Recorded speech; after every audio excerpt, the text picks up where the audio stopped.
Introducing Adam Weinstein, who's the Deputy Director of the Middle East Programme at the Quincy Institute for Responsible Statecraft. He's joined us from New York live. Good to see you, Adam. I know it's very late where you are, so many thanks for staying with us. Let's break down the US response, because it was firstly slow and secondly pretty puzzling as well. America has called the strike unilateral, said it didn't advance Israel or America's goals, but also said this unfortunate incident could serve as an opportunity for peace. Trump also said eliminating Hamas was a worthy goal. What do you make of this attempt by the White House to navigate its allies? Well, the Trump administration is trying to have its cake and eat it too. I don't see how this is possibly beneficial for the peace negotiations or any kind of ceasefire. As has been pointed out in your reporting, the very place where these negotiations were taking place has been targeted.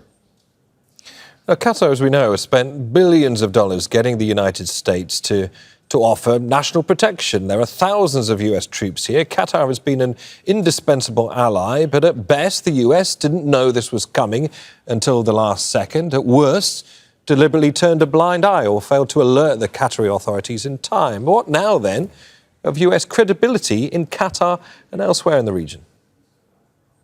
Well, I think it does diminish US credibility in Qatar, and also one has to question what kind of security guarantees can the United States offer Gulf countries, which it's been advertising as something that it can offer. Now, I think Qatar is the second largest partner in terms of foreign military sales with the United States, and it's a major non-NATO ally since 2022. So we have to ask, what do these things even mean? We know from the Qatari leadership that the intention is to take legal action. After all, one of its nationals, a security officer, was killed in this strike. I mean, the country prides itself on being one of the safest places in the world.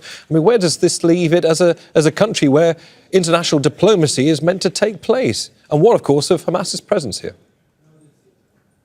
Well, I think it is a problem for Qatar.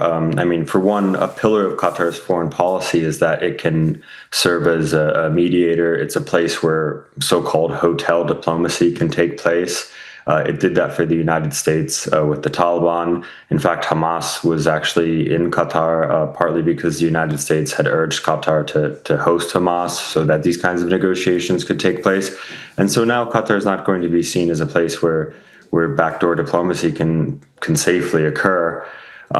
Transit tourism is going to take a hit. The airport in Doha is a major airport. Qatar makes a significant amount of money from the transit tourism that takes place there, and people might not feel safe to leave the airport. I think they probably are safe, but that's going to be the perception. So this is a major hit. In terms of international law, Israel will claim that Sunday's attack in Jerusalem gave it the right to violate Qatar's sovereignty. I think that's a stretch.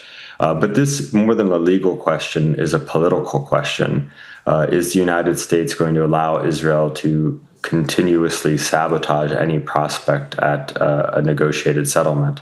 I think it's worth pointing out as there are, at least according to Qatar's foreign ministry spokesman, at least 10 different conflicts that are currently being negotiated here between rival nations or rival warring sides. Qatar has been instrumental in overseeing the release of Ukrainian children in the war between Russia and Ukraine. I mean, without any consequences legally, or at least directly from the United States by way of punitive measures, or at least very firm words, clearly Israel can continue doing this.